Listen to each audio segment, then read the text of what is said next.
"Lau kana hubbuka shadiqan la ata'tahu, innal muhibba lima yuhibbu muti'u." Kamu tunjuk kamu cinta kepada Allah. Boleh kita katakan kamu tunjuk cinta kepada Rasulullah, kamu berarak, pakai selendang, pakai serban, tapi kamu melakukan maksiat kepada Rasulullah. Ini satu kenyataan yang pelik. Kalau kamu betul-betul cinta kepada Allah ataupun kepada Rasulullah, kamu akan taat kepadanya. Sesungguhnya kekasih itu taat kepada kekasih. Jadi tahap insya-Allah USM di sini akan baca tiap-tiap petang lepas asar setengah jam. Baca Zadul Ma'ad, baca fiqh sirah. Umat Islam tidak membaca sirah, macam mana kita nak ceritakan kepada orang? Bila orang kata Rasulullah gila seks, apa yang kita nak jawab? Kita berperingpah. Rasulullah diberikan kekuatan puluhan Nabi. Puluhan Nabi. Kalau Nabi Sulaiman boleh berjimat satu hari 100 orang, Rasulullah lebih daripada sebab dikurniakan hampir 40 Nabi ataupun 30 Nabi kekuatannya. Tapi itu bukan pemikiran Rasulullah. Rasulullah adalah orang yang paling pengasih, sehingga diriwayatkan apabila Rasulullah SAW dibedah dadanya, dikeluarkan kotoran. Orang kata keluarkan kotoran. Kata Sayyidi Al-Allamah Muhammad Alawi Al-Maliki, bukan dikeluarkan kotoran, tetapi dikeluarkan perasaan kasih kepada iblis. Subhanallah. Wa ma arsalnaka illa rahmatan lil alamin. Kami tidak utuskan Nabi Muhammad melainkan untuk kasih kepada semua alam, termasuk iblis. Maka kalau Allah tidak cuci perasaan tersebut, akan cinta Rasulullah kepada iblis. Ini Rasulullah SAW yang disebut. Saya tutup dengan syair Melayu. Kalau Fitri dia syair Arab, Melayu tak erti. Kita kalau syair setiap pimpinan tentu bolehlah. Pak kali Pak Pirah tu dekat tu boleh. Tak betul juga tu. Saya menyesal satu benda, saya menyesal tak belajar sastra Melayu. Itu kerugian. Kalau saya umur 12 tahun, saya akan belajar macam mana Fitri petah berbicara, terangsang hati tu lah. Saya menyesal tu yang paling saya nak tobat nasuhah. Adik-adik belajar walaupun mengaji sains, tapi kena mengaji bahasa ibunda kita. Wajib fardu ain dan fardu kifayah. Kami dah orang tua-tua tak payah buat lah. Jadi kata Muhammad Hasan As-Sabiq, seorang sahabat Rasulullah, dia menyampaikan dua keratan syair yang begitu indah. Wa ajmalu min kalam lam taraqatu ainun, wa ahsanu min kalam talidin nisa'u, khuliqta mubarra'an min kulli aibin, ka'annaka qad khuliqta kama tasha'u. Satu syair yang begitu ringkas. Rasulullah ini adalah makhluk yang tidak pernah dilihat oleh mata. Lebih cantik daripada Nabi Yusuf AS. Tetapi kenapa wanita tidak tergoda dengan Nabi Muhammad? Kerana diletakkan perasaan takut kepada Nabi Muhammad, maka hilang syahwat. Rasul lebih cantik daripada bulan, tetapi diberikan perasaan haibah. Bila orang tengok Rasulullah, Rasul malu, maka terpotong syahwatnya. Tidak seperti melihat Nabi Yusuf AS. Wa ahsanu min kalim lam talidin nisa'i. Tidak pernah wanita yang melahirkan sehebat Rasulullah. Khuliqta mubarra'an, kamu bersih daripada segala keaiban. Hatta dikatakan najis Rasulullah itu bersih, darah Rasulullah itu bersih. Walaupun orang kata itu benda yang, tapi kita beriman begitu. Tahir, Rasulullah bersih. Air kencing Rasulullah pernah diminum oleh seorang wanita. Darah Rasulullah diminum oleh Zubair bin Awam. Subhanallah. Kita darah kita yang minum mati pun. Tak minum aja bersiung. Air kencing kita jangan ada bagi orang. Rupanya rasa ada berkat. Hang raya lah. Kita kalau ada mati tu, Rasulullah semua tubuh badannya ini berkat. Rambut disimpan oleh para sahabat, air liur yang itu berkat, air wuduk yang disimpan untuk berkat. Wuduk kita jangan ambil lah. Banyak penyakit orang di Kedah dia ambil wuduk orang. Penuh ayat mustakmal berminyak tu, buat ubat itu bohong. Dan penuntutnya kamu bersih daripada keaiban, seolah-olah kamu dicipta mengikut kehendak kamu sallallahu alaihi wasallam. Saya rasa panjang sangat. Minta maafkan. Setengah jam Ustaz ya. Jangan bercakap. Okey, itu sesi yang pertama. Sebab kita anggap ini sebagai satu majlis ilmu dan supaya diturunkan sakinah untuk majlis ini ya. Sebab pentingnya kalau ahli ibadah ni dia gelisah dalam majlis maksiat, cuba minta Ustaz pergi kelab malam, nak tak? Mesti dia risau kan, tak mau. Kan sama juga dengan ahli maksiat, dia tak suka dalam majlis ibadah. Lagi sebelum ini Ustaz tak berhenti, aku keluar sekarang juga. Sebab dia tak selesa panas. Jadi kalau anda tertarik untuk masuk ke majlis ilmu, bermaksud ada nur di hati yang masih lagi bernyawa. Kita syukur ya. Okay, baiklah. Jadi saya juga nak kongsikan pengalaman. Saya baru pulang dari buat program Kurafat di Yogyakarta dan juga di Bangkok. Di Jogja berkaitan dengan awal Muharram. Selepas semain Jumaat, semua orang akan berebut untuk mencari najis kerbau. Ya, kerbau yang berwarna putih untuk mendapatkan karamah. Itu berlaku di luar ya. Kalau di Malaysia, saya baru pulang dari Melaka untuk paparan nasi kangkang. Jadi saksikan Ahad ini jam 8.30 malam. Promosi sikit ya. Bercanggah dengan sunnah kan. Kalau isteri Rasulullah melayan dengan begitu baik sekali, tapi zaman sekarang wanita ini tunduk ke lelaki yang mereka minati, mereka menggunakan nasi kangkang. Darah haid dicampur dalam nasi dan diberi makan. Ya. Dan di Bangkok pasal isu pondan siam. Ya. Walaupun pondan tapi mereka lebih jelita dari wanita. Ya. Memanggil-manggil, "Hoi abang, mai sini tong belakang." Jadi ramai yang terjebak dalam kancah cinta maknya. Saksikan nanti saya promosi lain. Cuma nak tanyalah kepada adik-adik yang di depan ni, apa contoh sunnah yang masih lagi diamalkan? Nak tanya dengan abang berbaju hitam dan bersukuk putih. Apa sunnah yang masih lagi diamalkan sehingga kini? Ya? Janggut ya? Dalam kajian sains, janggut ni dapat menyuburkan wanita. Sebab kita perhatikan kepada ulama-ulama anak ramai ya. Itu mungkin adalah salah satu kelebihan sunnah yang diamalkan. Baik, dah lama Kat menanti. Itu dia. Jadi sekarang ni memang kita bicarakan tentang isu artis yang berhijrah. Titik kepada perubahan ialah hijrah. Namun saya baca dalam satu akhbar ni, saya yang baca pun menyirap darah rasanya. Sebab artis yang berhijrah ni dipulaukan. Biasa orang rumah kita syukur kan. Alhamdulillah Timah, kau dah buka tudung sekarang Timah. Seronok lah. Tiba-tiba eleh hijrah konon. Kemudian ustazah jadi-jadian digelarnya. Kemudian nak ceramah kononnya, sibuk-sibuk pasal wang, kubur masing-masing. Nanti dia masuk kubur, siapa nak beritahu dekat dia? Kemudian jadi macam mana Kat menerima tomahan di sebalik perubahan itu? Tiba-tiba masih ada pihak yang cuba untuk cari gambar-gambar yang lama untuk mengaibkan. Sedangkan kita dah berpindah ke satu fasa yang baru. Namun ada pihak yang tak senang hati. Saya pun tidak faham kenapa kalau orang berubah kita sokong, tapi ada pihak yang tak senang. Dia rasa terancam sebab dia masih dalam kejahilan. Sedangkan orang lain dah berubah, dia bila lagi. Mungkin dapat Kat komen sikit di sebalik isu penghijrahan yang sering disalaharti. Sampai ada pihak yang kata, "Okey, aku dah tengok bila dia boleh bertahan." Ya. Semua tak macam tu kan? Okey, dengarkan ni jawapan ikhlas yang diberikan untuk anda semua. Assalamualaikum warahmatullahi wabarakatuh. Salam sejahtera pada Profesor Madya Nasiruddin, Ustaz-Ustazah, pensyarah-pensyarah, mahasiswi-mahasiswa sekalian. Pertama sekali sebelum saya jawab ya, soalan kontroversi ini oleh Ahmad Fitri Haya ini, saya ingin tegaskan dan kongsikan dengan para mahasiswa-mahasiswi sekalian bahawa saya sangat berbangga dan berbesar hati kerana adik-adik sampai ke sini. Sekalipun kami bertiga ini dijadikan tiket kecil supaya anda sampai, tetapi berbanggalah dengan diri masing-masing kerana dari saat mula adik-adik meninggalkan college ataupun kediaman atau apa saja lokasi sebelum ini untuk sampai ke majlis ilmu ini, para malaikat telah pun bersama dengan adik-adik memberikan lembayung mereka, merahmati adik-adik, dan moga-moga selepas ini apabila selesai pulang ke rumah mereka tetap akan bersama. Ya, insya-Allah.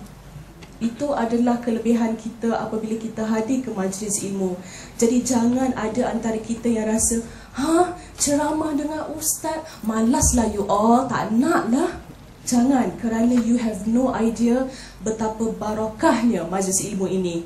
Not because ustaz sahaja yang menyampaikan ilmu, tetapi para malaikat yang berada bersama-sama anda daripada saat mula anda keluar sampai ke sini dan sampai kita pulang. Ya? Tidur ke? Belum nak? Okey.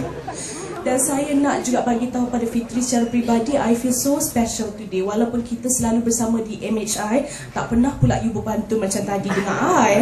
Kan semangat lain pula I dapat hari ini. Juara rupanya. Tepukanlah sikit untuk dia.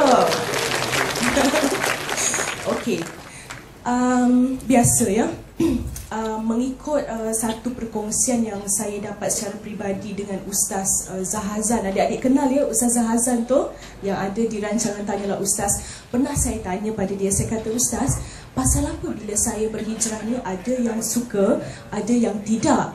Jawab Ustaz, dia kata sudah pun termaktub ya di dalam Quran bahawa roh ini saling berinteraksi antara roh saya dengan roh orang lainnya. Maksudnya apabila roh-roh ini berinteraksi secara tidak sedar, kita tidak sedar, maka itu berlakulah konflik di mana orang tu rasa macam tak sukalah dengan Kat sekarang dah macam ustazah, kan? Dan saya pula akan rasa tak join dia pun ya, kerana roh kita itu yang membuatkan kita rasa begitu ya. Jadi apabila roh itu saling berinteraksi, jadi satu tak selesa dengan yang satu lagi, dan mungkin saya pun dah rasa tak selesa untuk ke sana. Jadi benda itu digambarkan pada sikap kita ya. Jadi apabila digambarkan pada sikap, keluar di cara percakapan pula, di mana saya dapat tomahan-tomahan sebegitu. Jadi isu bagaimana saya go through it ya, ataupun menangani itu adalah kerana saya juga berpegang kepada apa yang pernah berlaku kepada baginda Rasulullah SAW, yang kita semua tahu pernah diludah, pernah diseksa, pernah dipukul, pernah disepak. Apa yang dia tak pernah kena dalam dia menjalankan dakwah dia ya, dalam dia menyebarkan kebaikan. Jadi saya fikir secara seorang hamba yang tak punya apa sangatlah kata-kata orang tu pada saya. Alhamdulillah tidak menjadi kudis, dan saya selalu berdoa kepada Allah. Itu doa kita ya, itu sahaja senjata yang kita ada sebagai orang Islam ya. Be very thankful, be very very thankful yang kita dilahirkan as a Muslim, kerana senjata kita untuk apa saja kondisi atau keadaan adalah doa. Saya berdoa kepada Allah, mengharapkan Allah akan memberi saya kekuatan untuk saya tangani secara, orang kata secara light, di mana orang tak akan nampak saya ni rasa frustrated ya, ataupun saya down. Walaupun iman kita sebagai manusia ini ada turun naik dia. Dan yang kedua adalah di saat saya berhijrah, saya telah pun tanam satu azam di mana saya nak cuba untuk menarik para remaja, para belia untuk mendekati agama ya, kerana alhamdulillah saya telah pun diberi sedikit anugerah oleh Allah untuk kembali mengenal Islam secara keseluruhan. Maka saya nak adik-adik juga turut merasai keindahan itu. Jadi because I have a mission ya, saya panggil begitu, saya ada misi. Jadi saya kuat dengan misi itu. Jadi apa saja kata-kata orang tu sama sekali tak jadi kudis pada saya lah. Jadi setengah orang saya tambah sikit. Setengah orang bila nampak perkara yang pelik dia akan berubah ya. Tiba-tiba sejadah berdiri, ampunkan aku. Jadi tiba-tiba lepas itu dia jahat tadi. Setengah orang dia mungkin dia nampak pokok bercahaya, titik perubahan. Jadi macam Kat sendiri ada dapat mimpi ke apa ke? Sebab setengah orang masih lagi dengan kedegilan, belum sampai seru lagi, belum terima hidayah. Sebab kata Wahidah rakan kita, katanya kalau sampai mati tak dapat hidayah, nak salahkan siapa? Nak salahkan Allah. Macam mana tu? Jadi macam mana tiba-tiba Kat dapat satu tergerak hati, berceritakan detik tu. Yang saya ingat pernah mencuba satu tudung di KLCC, tiba-tiba rasa macam lain macam. Jadi mungkin ada yang lain yang sebelum tu berlaku. Itu cerita yang famous lah, cerita bagaimana saya cuba-cuba untuk memakai satu tudung di satu butik ni, kemudian saya didatangi satu perasaan yang sangat hibur dan sepak dan sebagainya. Tetapi sebelum itu ya, sebelum itu ada dua perkara yang terjadi kepada saya. Saya telah pun mula didatangi perasaan ingin mencari lah, kesian tak pandang pula pada yang sana ya. Asyik ke sini saja. Saya didatangi perasaan ingin mencari ya, kerana kita sebagai artis ni adik-adik, kita kerja siang sampai malam. And bila saya kata siang sampai malam, bukan 9 to 5 ya, bukan 8 to 4. Kita kerja daripada selepas subuh boleh jadi sampai midnight, boleh jadi sampai 2 or 3 in the morning. So kita sampai satu condition di mana kita semua ni akan burn out. Faham bila saya cakap burn out? Maksudnya kita dah macam tak boleh nak take it anymore, ya? Kalau dulunya, OMG, I cannot take it. Kalau tak sekarang ini, ya Allah, ya Tuhanku, ya? Macam itulah, so I couldn't take it. Jadi saya didatangi satu perasaan ingin mencari. Jadi sebenarnya saya pergi ke majlis tazkirah secara rahsia. Secara rahsia lah, dulu malu lah nak bagi tahu kawan-kawan. Pergi ke masjid, pergi ke majlis tazkirah kan, kena gelak lah dengan kawan-kawan time tu. Ke keluarga pun saya tak bagi tahu, walaupun keluarga saya sangat orang kata strict dengan agama, berpegang teguh kepada agama, tapi saya malu lah nak ceritakan. Macam telefon, tadi pergi masjid, pergi dengar orang mengajar, nanti mak saya macam, lah apa dah jadi ni kan. Anyway, saya pergi. Kemudian saya dengar satu cerita tentang baginda Rasulullah SAW.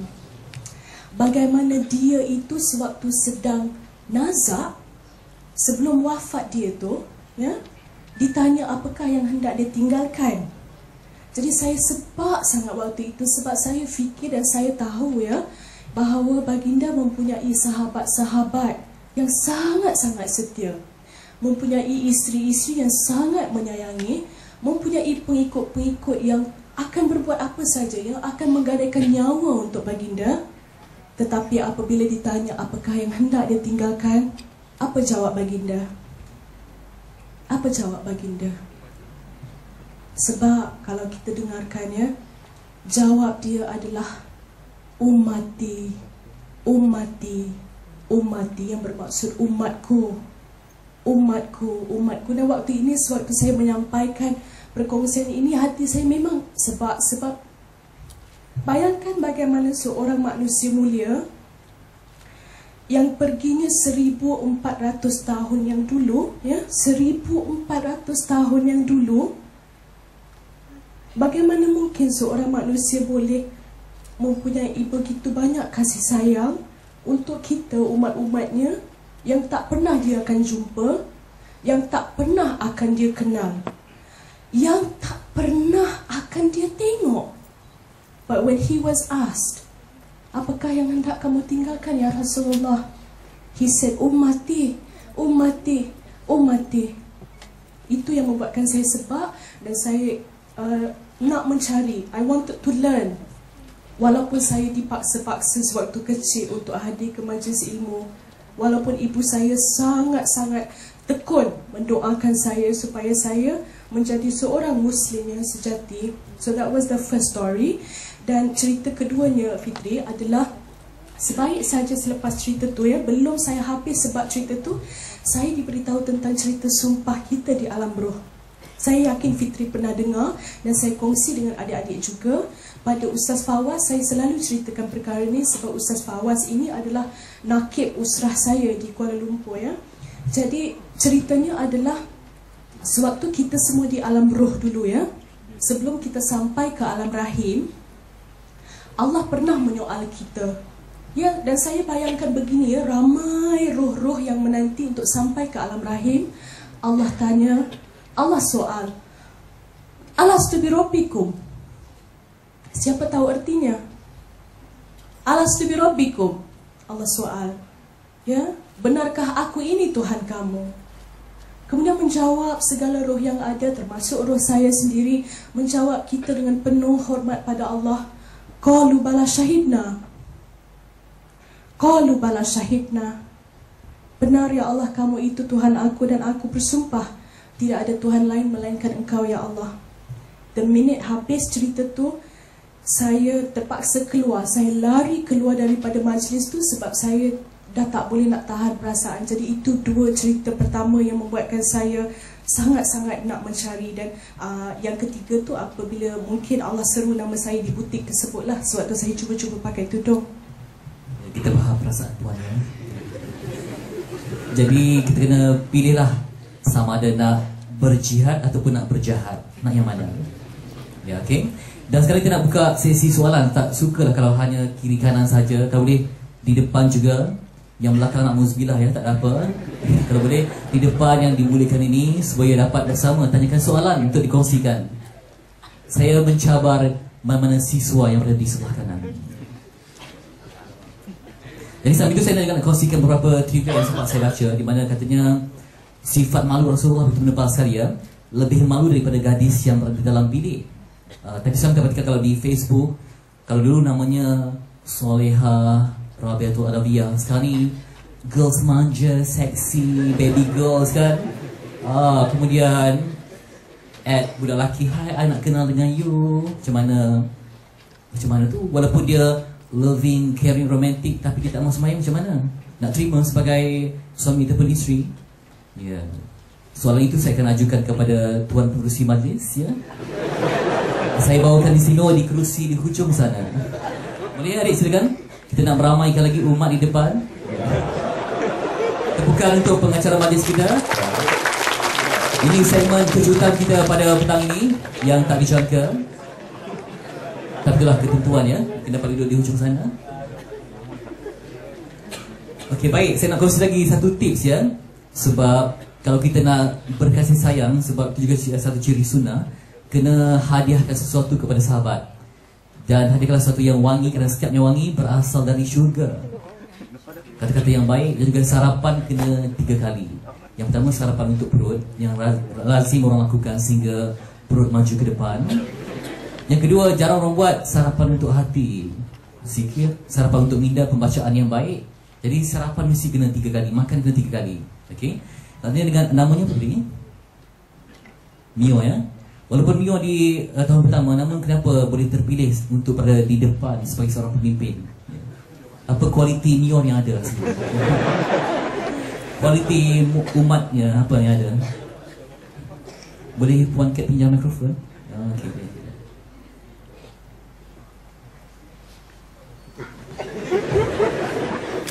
Bismillahirrahmanirrahim. Dari segi kualiti diri, wallahualam, saya pun tak tahu. Ini arahan daripada jujur, saya jujur. Tak apa, kali kedua semoga bukan arahan tapi dari seru dan hidayah ya. Okey, baik. Nak beri peluang kepada adik Mio nak tanya soalan kepada Ustaz Fawaz tentang Rasulullah. Peluang kami bukakan.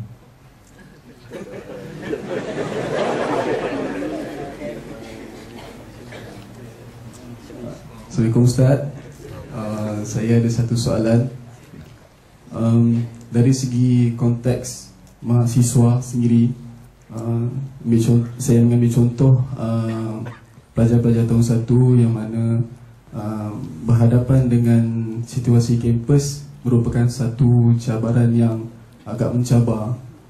Jadi saya nak minta pandangan Ustaz dari segi persediaan kerohanian untuk menghadapi situasi kampus itu sendiri. Adik pernah dibuli? Tak perluahkan, mungkin penghafal Islam Pak Amir tindakan. Okey, jadi Ustaz ya, cabaran sebab masuk dalam kampus barangkali anak yang manja kan, tiba-tiba berubah dengan godaan-godaan zaman sekarang ini. Macam mana nak kuat bertahan di dalam kampus Ustaz? Saya kesian tengok adik kita, macam kena bully dia lah. Cakap depan ni pun dia kata dia arahkan. Cuba tunjuk siapa yang bully. Jadi kita nak adik-adik sebenarnya, kita makin usia yang muda ni sebenarnya perasaan cinta lebih mendalam. Kalau orang yang kita nak tengok yang hati bersih adalah kanak-kanak. Kanak-kanak ni cinta dia sejati dan dia tidak menipu. Sebab itu kita melihat kanak-kanak kalau dia baca sirah Rasulullah SAW, dia adalah orang yang paling beriltizam, yang paling kita kata berdisiplin yang sebenar. Dia balik tadika, dia baca bismillah. Mak kita tak baca bismillah pun. Mak baca bismillah. Dia sembahyang ambil wuduk sampai apa sunat-sunat, kita ambil wuduk kat sini, silang rambut, dia basuh satu kepala. Betul tak betul? Saya begitu. Saya itu dulu anak buah saya lah, Puan Kat kena abjad kan. Dia mengaji sekolah Habib. Saya ni bukanlah berani sangat dah apa saudara kita Fitri cerita khurafat lah hantu. Saya ni hantu tak berapa ni, hantu pun tak berani saya lah, sama-sama takut dua ni. Jadi rumah saya ni macam takut sikit, rumah kampung. Saya ajak teman saya tidur, saya takut. Dia kata, "Aku jangan takut hantu, takut Allah." Allah kata. Masa tu dia ada 6. Pandai juga kan aku kata. Jadi kita tengok di sini sebenarnya jiwa muda macam ni, kalau dia baca sirah, dia duduk dengan orang-orang soleh, dia akan jadi soleh lebih daripada orang tua. Kerana mereka ini tidak ada tanggungjawab yang banyak. Student bukan nak pergi cari duit. Kami ni keluar-keluar nak pergi cari duit dah, potong getah, pergi sawah dan sebagainya. Student Tuhan bagi subhanallah rezeki ini terjamin. Dan jiwa mereka bersih. Jadi cara yang paling mudah iaitu dia bagi teknik dia kalau pergi mana pun, iaitu kita banyak baca sirah dan bergaul. Dia panggil pergaulan ni satu benda yang paling memberi satu kata perubahan kepada seseorang. Disebut manusia seperti angin. Karah jalis tujanis. Kamu duduk dengan seseorang tu jadi bangsa dia. Misal kita tengok seseorang yang tidak pernah serokok, dia duduk sebulan kita bagi, apa yang berlaku? Rasa sedap tengok. Bayangkan kalau kita duduk dengan orang yang soleh, tak pernah berselawat, kita akan selamat. Saya di Mesir, saya banyak berdampingi ulama. Alhamdulillah Tuhan bagi nikmat. Walaupun saya bukan ulama dan bukan orang soleh, tapi saya seronok berdampingi ulama. Saya jadi khadam pada ulama. Di antara ulama yang datang ke Mesir ialah Al-Allamah Dr. Ali An-Nadawi, seorang ulama India yang tinggal di Mesir, di Mekah. Dia datang muktamar, saya tawarkan diri, saya duduk dengan dia, saya apa-apa pertolongan, ialah dia minta tolong saya bawa jalan ke Mesir, bandar Mesir. Malam tu malam Jumaat. Jadi bila naik lift tu dia kata, ya Fawaz salli ala Rasulillah. Wahai Fawaz, selawat kepada Rasulullah. Jadi sepanjang perjalanan saya duduk dengan dia tu, dia berzikir. Kemudian kalau nak tanya apa, dia tanya, dia baik, Masya Allah, dia sembang, kemudian dia berzikir balik. Dia menulis pesan kepada kita. Bukan dia ajak kita pun, dia berzikir, kita pun kesian, malu juga kan, tunggu berzikir, kita duduk gelak-gelak. Saya ni jenis orang, tak apa, bukan warak pun, tengok muka kan. Kalau tengok ustaz ni, saya pandai kepiah, saya pening kepala pakai kepiah tu. Saya duduk di Mesir, saya beritizam macam ni. Saya pergi mana pun macam ni. Kalau baca pengajak pun saya pakai seluar jin sana. Seluar jin, baju kot di sana. Sana kita pakai tie. Cuma sini orang tegur, ustaz janganlah pakai macam tu, pakai baju pekat sudah dia kata. Saya pun tukar pakai pekat. Jadi kita tengok di sini, benda yang paling penting adalah pergaulan. Kau percaya? Duduk dengan siapa pun kita akan jadi bangsa dia. Sebab dalam psikologi, kalau siapa belajar psikologi, dia ada kaedah illam yakun mu'athiran yata'athar. Kalau kita tak memberi kesan kepada orang, kita yang akan terkesan. Sama ada kita menang ataupun kita kalah. Sebab tu Nabi dia panggil kaedah sohbah, berkawan. Jadi pilihlah kawan. Tak perlu baca buku, kita berkawan saja, perubahan minda berlaku. Buku nombor 2 ranking dia dalam perubahan. Yang pertama kawan, yang kedua membaca. Sebab itu kadang-kadang kita heran, dia juga membaca tapi panggil tak ubah juga. Sebab kawan dia tak kena. Jadi betul adik-adik, para ulama meletakkan sohbah, berkawan dengan orang soleh, syarat untuk menjadi orang baik.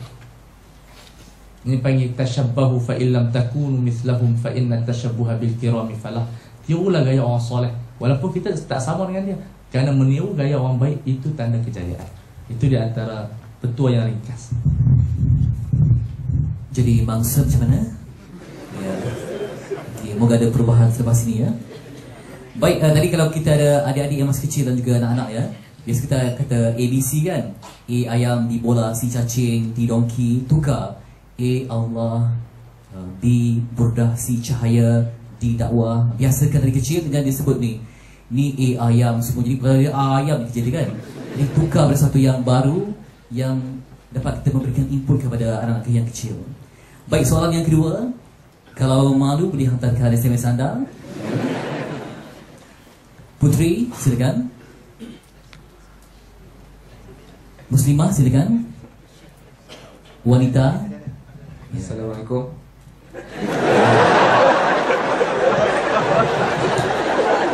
Rampasan hak wanita ya. Tak apa, silakan Ustaz ya untuk soalan ya. Ya. Assalamualaikum. Salam. Saya ada satu soalan. Namanya? Nama saya Nur Aiman bin Tengah dari tahun 1. Okey, soalan saya, kalau kita tengok remaja zaman sekarang dan remaja zaman Rasulullah dulu, cara hidup dia dan mentaliti dia sangat berbeza.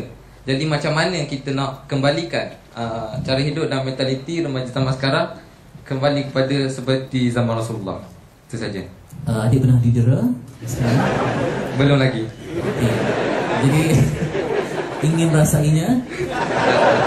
Kawan-kawan adik macam mana kawan-kawan sekeliling? Semuanya jenis yang warak ke, jenis yang campur-campur ke macam mana? Saya berkawan dengan semua orang. Yang paling kuat arah ke mana tu? InsyaAllah ke Islam. Oh, tu dia, subhanallah, bagus ya. Mungkin Ken nak berkongsi juga ya, pemilihan kawan. Jadi tadi kita dah sebutkan keluarga begitu taat sekali. Namun faktor apa yang menyebabkan kadang-kadang tu agak tersasar sikit? Sebab saya dengar dalam satu kuliah, katanya setiap insan pasti ada zaman jahiliah masing-masing. Jadi mungkin dapat kongsikan dari segi kawan ni apa yang pentingnya ya. Mangsa boleh dapat pinjam?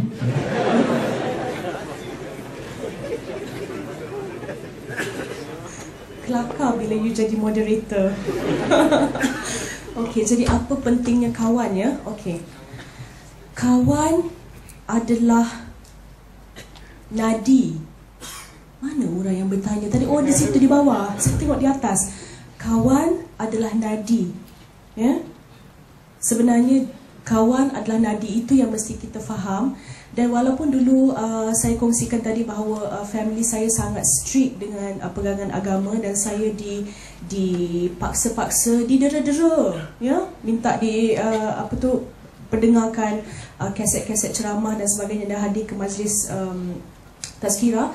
Tetapi payahnya adalah apabila kawan-kawan di sekeliling bermazhab yang lain, ya, berakidah yang lain, berpaksikan sesuatu yang berbeza. Jadi di saat kita bergelar seorang student, pelajar, mahasiswa, mahasiswi, kita punya paksi selalunya adalah kawan, betul tak? Kita nak pakai apa-apa, kita fikir, nanti pergi kuliah kawan cakap apa. Kalau kita nak makan dekat kantin ataupun dekat kafe, kawan-kawan kita yang lain makan dekat mana, kita selalu nak berlumba-lumba. Jadi kesannya memang ketara pada diri kita apabila kita terlalu memikirkan kawan. Dan masalah yang satu lagi adalah apabila, ini masalah yang besar, adalah apabila kita sudah pun hidup sampai ke alam dunia ini dengan satu janji bahawa iblis telah pun mengatakan pada Allah bahawa dia berjanji dan bersumpah yang dianya akan menyesatkan seluruh anak Adam. Itu sudah pun termaktub. Jadi kita ada dua masalah. Satu, sumpah iblis yang tidak mungkin akan terhapus sampai hari akhir, dan kedua, kawan. Jadi kalau kita boleh cuba untuk menolak keistimewaan kawan, apa yang kawan rasa, insya-Allah kita boleh berubah. Dan itu berlaku kepada saya sendiri, di mana saya sanggup kehilangan beberapa orang kawan akrab yang membesar bersama-sama kerana saya merasakan saya sudah berpaksi pada sesuatu yang berbeza, manakala kawan-kawan yang lain yang 2-3 orang tu masih tak dapat menerima. Jadi saya fikir, saya dihantar ke dunia untuk apa? Besok di hari akhir, pada siapa saya nak jawab? Kawan-kawan tak akan ada dengan kita, ya. Kawan-kawan, let me tell you the painful truth pada pelajar, the painful truth. Whoever your best friends are di university, ya, whoever your best friends are, yes, they are your best friends.